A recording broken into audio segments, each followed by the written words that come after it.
Arsenal 0, Manchester United 0. Years from now, Joe Smith, that's Joe Smith, by the way, when I'm sat down with my grandkids, I'll be telling them about that epic game at the Emirates where we drew 0-0 with Arsenal in 2021. We'll all be thinking about it for a long time to come. It'll be one for the memory book. That was pretty much one of the worst games of football since the last time we played Arsenal. It was dire, wasn't it? Or since, 4 days ago? I mean, 4 days ago was bad, and it was against a terrible opposition. Not terrible opposition, but opposition we should be beating easily. Tonight, against Arsenal, Arsenal are a lot better than Sheffield United, and they're on a good run as well. But it felt to me like that game was there for the taking. When I saw that 11, we on the watch along, we looked at our 11, we looked at Arsenal's, and you had that confidence, didn't you? I mean, you both went for wins, where we thought Manchester United would be able to win, basically, to win that game. And yes, we had some chances, but it wasn't exactly an impressive performance by Manchester United. There were a lot of players for United who just didn't turn up today. I don't know where to start or what, Marcus Rashford. Start with the goals. Start with a goal, yeah. Marcus Rashford, who I love, didn't have a very good game. No. Don't like him on the right-hand side at all. Andy Martial came on with an hour to go, did okay, but didn't do a lot. Edinson Cavani, again, got himself in some good positions, didn't finish. Bruno couldn't quite make things happen. Yeah. It was very much a sort of, our best players were probably on a 6 out of 10. That's how it felt to me. I mean, you were pointing out that defensively we were okay in terms of at least defending. I thought playing out from the back we were dreadful. But it was, I don't think I can point at that team and go, anyone on United's team gave more than a 6 or anything like that. It was very much a mediocre performance throughout the team with 1 or 2 who were really bad. Yeah, I thought Pogba did okay. Sorry, yeah, that's a, no, yeah. But even then it was a 6 or a 7 out of 10. It's, I agree with you. He was the best of a bad bunch. I think I would, before I lay into him a little bit, I would praise Edinson Cavani for getting in goal-scoring opportunities, getting in positions, because we saw the other night we just didn't make many goal-scoring opportunities. We've seen it where, nothing really happens otherwise. And at least he got 2 great chances, missed them both, which I'll get into in a few minutes. But at least he did a little bit of something. He got somewhere. Rashford was awful, let's be honest. He didn't do anything. I don't get this thing for me with Marcus Rashford on the right. No. It just doesn't work. And I think if you don't play him on the left, then just don't play him. Yeah. Don't stick him out on the right wing, because he's just wasting. You may as well put Mason on there, who can at least cut in on his left and use his left foot. It's just wasting our time, and I think it's wasting Marcus Rashford's time, because he just looks a shadow of the player that he does on the left-hand side. So all he needs to make a decision is either going to play Marcus on the left or don't play him, because like I said, I just think it's just not happening for him. Against the Scousers on the left-hand side, I thought he was fantastic. And in the last 2 games, we've seen him being moved about, and he's just been awful. Yeah. And it pains me to say that, because he's probably my favourite Manchester United player. But again, today, it's just not happening for him. And I just think, we're trying to put sort of square pegs in round holes, and it ain't working, especially when you've got a player like Mason Greenwood, who can use either foot, who can play on the right-hand side and cutting on his left. I know he's only a kid, and he's not had the best season, but if you are going to persist with not playing Marcus on the left, then at least give yourself a better option, because Marcus Rashford as a right winger, it just doesn't happen, does it? It doesn't work, sorry. No, and again, Marcus on the right isn't working. Let's be honest, Martial on the left isn't particularly working. It isn't. And, Rashford, I think, has had quite a few bad games this season. Yeah. But amongst those bad games, he's got 15 goals. Yeah. Now, Martial has had probably an equal number of bad games, but amongst those bad games, he's got 2 Premier League goals, or I think 5 goals in all competitions. Yeah, you're going to use the 15, yeah. So, he's got 5 goals, so a third of the goals. So, and this isn't Marcus, yes, Martial, no. This is just, if we're putting the player of those 2, presumably, Martial doesn't even want to play on the left wing. He wants to play up front. Yeah. Rashford wants to play on the left wing. You're moving 2 players out of position to put them both in positions where they aren't scoring. No. Why are we doing that? Doesn't make it any... Either like you said, play Martial on the left if you really want to, and don't play Rashford, or play Rashford on the left and don't play Martial. You don't play both of them in positions they're not doing very well in. At least play... at least Rashford, when he's not playing very well, as we keep saying, can get a goal. Martial seems to have lost the ability to play badly and score. So don't play him for a while, but play Rashford in the position. He's got 15 goals from this season, or he's looked his best and got the majority of those goals from. I know he has scored off the right-hand side as well, but it's clear he's not as good out there. His crossing's not great, so having his right foot available for crossing isn't really the thing that helps him. He can't go past a man the same way. He can't create space for himself the same way. He can't cut back the same way. He's just so much more ineffectual on that side. and you're not getting the best out of Martial either because his confidence is completely gone. I know, the best thing he did today was having the ball taken off him by Cavani 3 yards out. He got in a good position for that, and he could have maybe tapped it in. But there's a man in front of you who's having the shot instead. So I'm not trying to blame Martial. Rashford was worse than Martial today. I'm not trying to it be like one versus the other. Martial's shit, Rashford's great. I'm not saying that at all. But you're moving 2 players out of the position they like, and it's not working for either of them. So you kind of either have to go, is Martial good enough to start up front at the minute? Probably not. Is Rashford good enough to start on the left? Yes. Yeah. So I think that kind of has to be the way we do it. But, we've got some super chats. Go on, mate. Joe Swarbrick said, a point isn't the worst result. We've had the better chances. If City had those chances tonight, they would batter Arsenal, the story of our season. Potentially they would have battered Arsenal, but, they only got 1 goal against Sheffield United today. So every team misses chances. Admittedly, they've scored loads of goals this season, so you're probably right. And Viniak Saxena says, I love Bruno a lot. In my honest opinion, he looks knackered and should start on the bench for the next few games and start Van der Beek. Your thoughts? By the way, I love this channel. Potentially, I think, like you said, there's a lot of players that don't look great at the minute, isn't there? I wouldn't drop Bruno, I'll be honest with you. And I know he wasn't great today, but I still like him. I still like the fact he wants the ball. He tries to make things happen. He gets involved. He even puts a foot in now and again as well. And I just don't think we'd benefit. And I don't think we're in a position where we can drop him. I like Donny van der Beek's a good player, but he's not in the same class as Bruno Fernandes. Let's not kid ourselves. And I think this sort of idea that we can just swap him will be all right. I'm not buying into it at all. I just think you keep playing Bruno. I think you do. I think, especially the fact, we're taking 1 point from possible 6 there now, so we need to kick on a bit. I personally don't think now is the time to be dropping Bruno Fernandes. Far from it. Me neither. Cameron Zaman says, this reminds me of last season before Bruno came in. We couldn't create much at all. Bruno's out of form and we are suffering. Rashford was awful. Yeah, we've said that about Rashford. And, I think... there's no denying it was awful today. It was just a terrible game for him. Carl Hagan says, I'm guilty for getting giddy too soon. I was wrong. We won't win the league this year. We were better than last year, but not contenders yet. How do we improve? Well, first of all, in the same way you were getting too giddy maybe about us winning the league, you also getting a bit giddy about us, the fact that it's impossible for us to win the league now. It was unlikely then, and it's still unlikely now, but we're 4 points off the top, or 6 points off the top, whatever it is. Like, it's not. This isn't. We have to put a bit of perspective into it. But we were never likely to win the league. What I wanted to see was stay in a conversation. I want to see us stay in a conversation longer than just the end of January. So we're still in it, and if we can sort of get to sort of March and still be thereabouts end of March, I'll be relatively happy with that, because I think this is a team that if we can sort of iron out the difficulties, then we can kick on next season. If we can get an out-and-out striker in, because Cavani's obviously just a short-term option, then it's a different story. If we had an out-and-out striker today, I know Cavani's an out striker, but if we had someone who could have took them chances, maybe an Erling Haaland or someone like that, then we'd have won it. Everything would be, all peaches and cream. Ross Murphy in the super chat as well. Go on, I'll let you read that. Disappointed with that result, and I expected a reaction after loss midweek.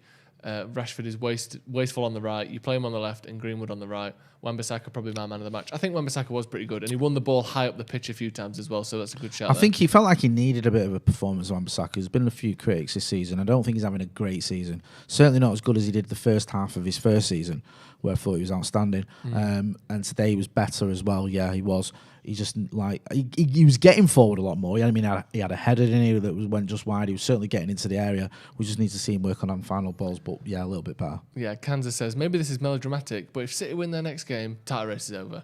Top 4 2 seasons in a row would still be progress. I agree with that. We haven't done that since Fergie. I don't think. As far as I'm aware, I don't think we have either. I don't think if City win their next game, what are they, 6 points clear? And I think Leicester can go 4 points behind them. I don't think the title race is over. I'm not saying they won't win the league, but 6 points clear with 18 games to go. It's not season over. It feels like it's City's year, unfortunately, but I don't think it's over just yet. No, Jonathan Tuoy says players look like they're lacking a bit of belief these last 2 games. Not a result, not horrible, but must win on Tuesday now before talks of crisis pop up. Yeah, I'm not entertaining any talks of crisis at all.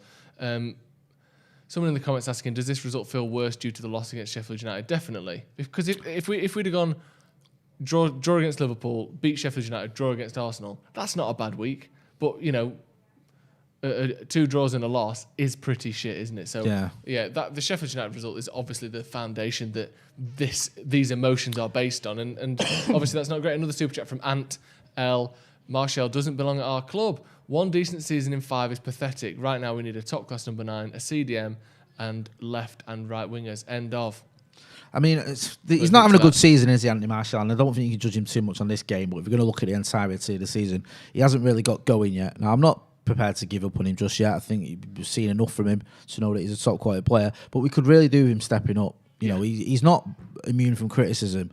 None of them are. And we need some players to start winning up, stepping up and winning us football matches, because we haven't got enough match winners. You know, we had more match winners, people that were stepping up and converting these chances. We'd have beat Sheffield United and won today, and we'd be riding high. Do you know what I mean? It wasn't a case of we're not good enough in other areas. We're creating some chances, we're just not finishing them. And also, some of our decision making in the final third just isn't up to scratch. So I think Ollie can look at it in the summer and say, right, is Anthony Martial my number 9? You know, what am I doing with Marcus Rashford? How long can I trust Edinson Cavani for? I think he's got some decisions to make. I like all those players, but I think, you know, they have to step up a bit more this season, especially Martial, because as you said, a player of his ability shouldn't be sat in the end of January with 2 league goals to his name. That's not good enough. Yeah, it's not good enough.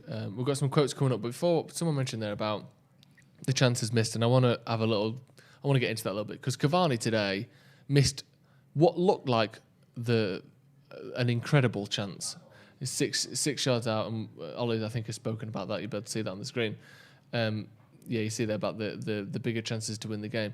He had an incredible chance from about 6 yards out where he just didn't open his foot up enough, or it hit his heel or something, basically put it out for a corner, despite the ball was behind the goalkeeper. It was an open net. There was a man on him, but all he had to do was guide it into the box. And then another one across from Wan-Bissaka, and he's sort of hooking it over his shoulder, and it goes a foot or so wide, with Martial steaming in as well.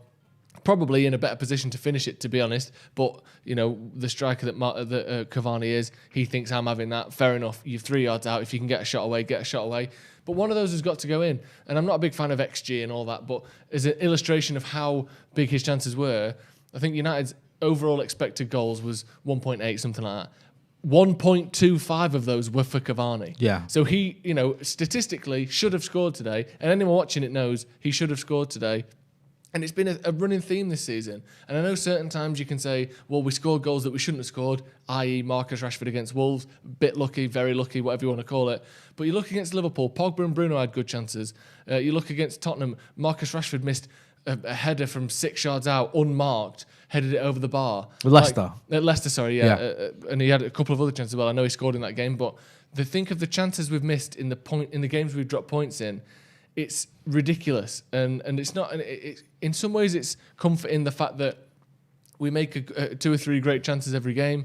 And again, the PSG game's a great example. Cavani missed a chance. Martial missed a chance. We had huge chances in that PSG game, and we missed them. And another point would have kept us in the Champions League. Yeah. Like it's going to cost us if we miss chances like that. And part of that comes down to the fact that we don't have a striker that's got more than 6 goals this season, which isn't good enough. No. We don't have a player that seems to be in form in front of goal at all at the minute. Bruno and Rashford even aren't in form in front of goal.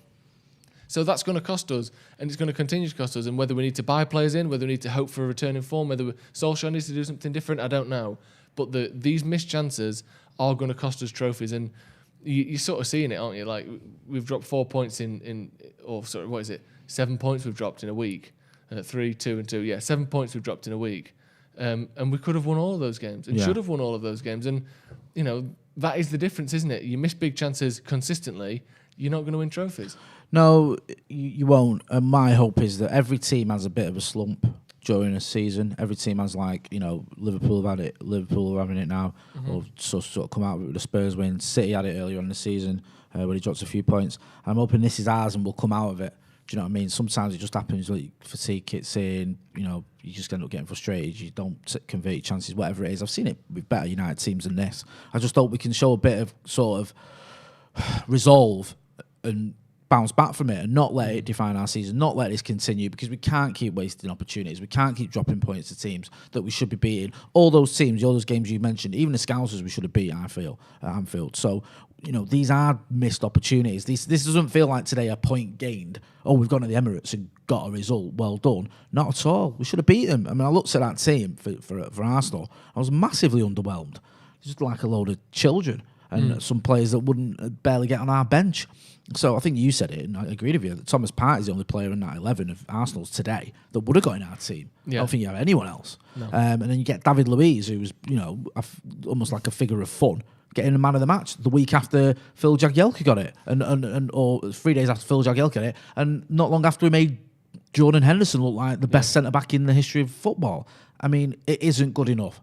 Ollie will know that. You can see from his quotes what he's thinking there, but that doesn't say the full story. We just need to sort of kick on. We need now not to let it sort of become a thing where it's it spills into February, and then before you know it, it just becomes the battle for top four. We've got a quote from Luke Shaw here, and he said, "If we want to be challenging for the title, we need to be winning these games. I don't know what more to say." I think that's fair enough, isn't it? And it's kind of what we just said there, and what you mentioned, and what I said before that.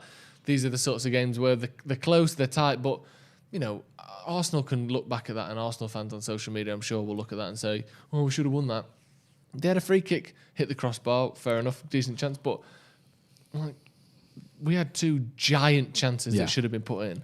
They didn't have any chances like that. It's weird, isn't it? Because this is a criticism that's been levelled at Cavani in the past, that he takes a lot of chances. People forget that. Do you know what I mean? He scores a lot of goals, obviously, but it was a criticism when he was younger that he'd have 4 or 5 chances in a game to get a goal or whatever, and people just sort of have ignored that because of his goal scoring record and it's so good. And I think that it showed tonight, because you feel like he's always got a goal in him, and maybe do like another chance, or like the next one goes in. But when you're only getting 1 or 2 chances, and you're getting chances of that quality, we need someone to be converting him. Like you say, we can't keep relying on Bruno Fernandes. We can't keep relying on, Marcus Rashford, who's gone off the boil a bit as well. He stopped producing match-winning goals. So we need someone to step up, and Cavani is the obvious one. We all bought into this. We all got excited by him, and we know the quality's there. But yeah, he's not, again, I don't want to repeat myself, but no one's immune from criticism, whether it's Marcus Rashford, Andy Martial, or Edinson Cavani. And should he have scored that first chance especially? Of course he should have. It's a sitter for him. Yeah. Do you know what I mean? I think I'm going to have to say it again, but I think it's going wide when the keeper gets a touch anyway. Yeah, I don't think the keeper saves it. I think he's just... If anything, the keeper pushes it more towards it. He just flicks his fingers, yeah, and I think, he's got to do better there. For a player, he can't have it both ways. He's either not very good or he's mint. He's mint, so he should be scoring those kind of chances. Yeah. That's basically how it works. Yeah, he's a good player, Cavani, and like I said before, the fact that he keeps getting these chances and making them for himself, and his runs and his movement is very good. But if you could sort of pick the ones he'd scored, you'd pick them in a different order, wouldn't you? You'd pick that one today, you'd pick the one the other night as well. I like Edinson Cavani. I think he's our most dangerous attacker at the moment. But even then, he's got to be putting that in. Looking forward, then, United have got Southampton and Everton this week. 2 teams maybe slightly overachieving or just doing very well this season. Yeah, we've got to be winning. I mean, it's easy to say we've got to win them both. We can't lose either of those, can we? And we need to win it. Like a win and a draw wouldn't be ideal, but it's manageable. Yeah. But it has to be 2 good results in those games. Which way around? Southampton next on Tuesday, then on Saturday it's Everton. Are these both ones? Which one's the cup? Is it? Are they both league? No, both. League. Sorry, we've got West Ham in the cup after. Sorry, it's West Ham in the cup. Innit? So yeah, you're right then. We've got to be winning both of those games, and they're winnable games. Let's not kid ourselves here. Southampton are having a good season, but they're beatable. We've beaten once already. We can beat them. Do you know what I mean? Everton, I'd always fancy us to beat Everton. So, if we drop more points there, then it just becomes about top 4. Yeah, that's it. Which is what the target at the start of the season was, isn't it? If we're honest. Yeah, it was, and it's a frustrating way to go about it. If we'd have sort of started badly and then you pick up points and then you end up in 4th, you're happy. If you are top at Christmas or whenever it was, and then you end up scrabbling around a 4th, you're not happy because you sort of feel like you've it's like conceding a late equaliser, isn't it? It's still the same as scoring a late equaliser feels much better than conceding. Exactly. A late no, you're right, mate. And it's that this isn't the way round. We did it the other way around last season. We were dreadful for pretty much the first half of the season. Bruno came in, and we were the best team in the league in terms of the amount of points we gathered. This time round, we're almost feels like we're doing it the other way around. We've been great up until a point, especially away from home, and now you feel like games are catching up with us. People don't like using that word, but I use it anyway. Luck isn't quite with us a couple of times. You have these chances that it's just like 1 inch the other way or whatever. That isn't happening, and we just need to get back to winning ways. And if I'm being honest, I think those games are almost perfect opportunities for us because Southampton and Everton still have aspirations of getting into the top 4 or top 6. Will not just be a Sheffield United backs to the wall thing. I expect them to come out as a little bit as well because they've got the quality to do that. And we won't take them lightly either because exactly. we know they're good. That's a good point, yeah. So it's not a game we go, it's only Southampton, it's only Everton, which is what was going on with Sheffield United. Come on, even with 10 minutes to go, we'll be all right. We were resting Cavani for the Arsenal game. For fuck's sake. As far as I'm concerned. No, I think we were resting right. players in that Sheffield United game, which, fair enough, you have to rest players. There's too many games too often this season, but we chose that game to rest players, which says we thought we were going to win, and fair enough, really. But yeah, we got caught out. We won't do that against Southampton and Everton, or I hope we don't anyway. Cousin Adam from the United Forever podcast has said, do you think we need to stop playing out from the back every game? It's almost as though the opposition have worked us out. Keep up the great content. I don't think it's the playing out from the back section of our attack that's been struggling. I think we've done pretty well playing out from the back recently. It's the final third stuff that we're not doing very well at the moment. The thing is, when you're playing out from the back and it seems pressure, when it doesn't work, it looks awful. Yeah. And there was a couple of times today when it was just lots of mess, and then you end up with David De Gea just sticking his foot through it anyway. And you think, what is the point in we're trying to play out from the back if you just end up giving it to De Gea, who sticks his foot through it, and it ends up going to an Arsenal shirt, and then we're back under the cosh again. So we need to make a decision on how we're going to do it. And I think we've got the players who can do it. Maybe the midfielders need to drop a bit deeper. Everyone needs to drop a bit deeper and get more bodies in and around our sort of first third or whatever it is. Whichever approach is needed, something needs to be sort of fine-tuned about that because we've got the quality there. We've got players who are good on the ball. Harry Maguire's good on the ball. Luke Shaw's good on the ball. Aaron Wan-Bissaka, I know he's crossing great, but he's all out on the ball, but we're not utilising it properly. We're not, and we end up just hoofing it. So you're actually not playing out from the back. No. Even though you try to, you end up going back to De Gea. Still playing long ball. Yeah, and then just hoofing it. And we haven't got, as you were pointing out before the game kicks off, okay, Cavani's decent in the air, but we haven't got the players by and large to play long ball. And I wouldn't want to see Manchester United doing that anyway. No, and the way teams often who play long ball, you play the ball up and then you have runners off that man. Yeah. So that when they nod it down, fucking hell, he's in space, track him now, or he's come short. We don't have a game plan for knocking the ball up and winning that. People in the comments saying that Martial, there's abuse and racial abuse on his Instagram after the game today. Again, I mean, fuck's sake, awful, isn't it? But if that's true, right? Yeah. Are you surprised by that? Because that's we've consistently we see it happen, don't you? On social media, the anonymity of accounts, the fact that you can say what you want and it's not tied to a face or a person. We see this all the time. Yeah. And not that makes it any better. No, but it's a disgusting part of social media, isn't it? I'll say it again. If you are racially abusing anyone on social media, whether after a football match or anything, you're a complete dickhead. Yeah. And if you're watching this, fucking don't bother. Yeah. And if you're abusing anyone, any footballer on social media, racially or otherwise, you're being a complete dickhead. Yeah, you There's are. no need to abuse a player. Criticise and constructive. All that. But this sort of go-to thing now that seems to have become a thing of racially abusing players needs to stop. If that is the case, because I've only seen a comment, I've not actually seen it myself. But hopefully, something will be done about it because we saw it with Axel Tuanzebe, we saw it with Andy Martial, and if it is United fans that are actually doing this, then you're completely counterproductive because you're just making players more miserable when they're trying to do they're trying to do the best. For Manchester United, whether that is falling short or not is irrelevant. There's no excuse for it whatsoever, ever. Yeah. Go on, Dave Salter's got a super chat for us. Super chat from Dave Salter. This is the big test for us now. We've got to get back on form quickly. City will probably go the rest of the season unbeaten, so little room for error.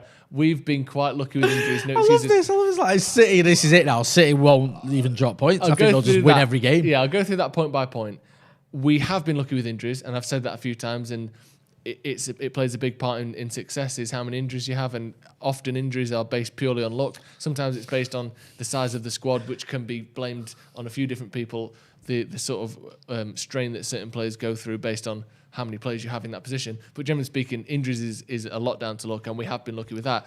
In terms of City, we'll probably go the rest of the season unbeaten. I don't know what the probability of that happening has come in. I know what you mean. They have done it a lot in recent years, haven't they, where you wouldn't be surprised to see City win 15 games in a row. No. They've done it multiple times over the last 10 years.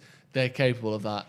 To say that they'll probably go the rest of the season unbeaten, I think is a little bit of pessimism sneaking into what is otherwise largely agreeable comment. Yeah, I mean, I get it. Because I get sometimes like it's nice to say things I've said on camera. Like, this is it now. We'll never lose again. Yeah, City always fucking win every game to the season. We just may as well give up on this. Yeah. But there's a lot of football to go. You don't know. City, obviously, as well. I actually think if City could choose one or the other, they choose the Champions League. Definitely would. Their priority there. Yeah. Pep's got a bit of an axe to grind with that one. They've never won it as a club. So, that's something they want to do. And when those games are coming thick and fast and they're in Europe and you've got the Premier League as well, that's sometimes when you can end up drawing a few games, dropping a few points. We've done it at United. I've seen it in the past when we've been in the Champions League last stages and we've been going for the title. It's just Michael the Genius and Alex Ferguson. Sometimes we're able to win both. But yeah, we'll have to see what happens. We say it's easy to say that, and I get where you're coming from because you've got this sort of knack of doing that sort of thing. But it's been such a crazy season this season that don't be surprised if City do drop points. Yeah, I wouldn't be surprised to see that. I mean, actually, I'd be surprised if City don't drop points. Yeah. Oh, yeah, definitely drop points. No one's ever won 20 games in a row in the Premier League, I don't think. Was that their record? City did some sort of record around that time. James Thornton says, Rashford, Martial and Greenwood are rubbish. I don't see any of them will start for City. Well, look, they don't play for City then, I don't think... They play for Man United. We don't want them starting for City. I don't think they're rubbish. And I certainly don't think... I think it's a bit harsh of Mason Greenwood who came on for 8 minutes and actually did okay. Rubbish, Jay. When he came on. And I get you're angry and it's frustrating. But what we just need to see is a reaction from these players because it's not been great last few games. The Scousers in the Cup showed us what they're capable of. Let's see it again on Tuesday against Southampton. Yeah, I think that's a good place to wrap it up. Yes. Thank you for your super chats. Thank you for tuning in. Thank you for joining me, Jay. I always enjoy it with you, Joseph. 0-0, not the best result, but it's a big week ahead of United now, isn't it? Southampton, then Everton, then West Ham.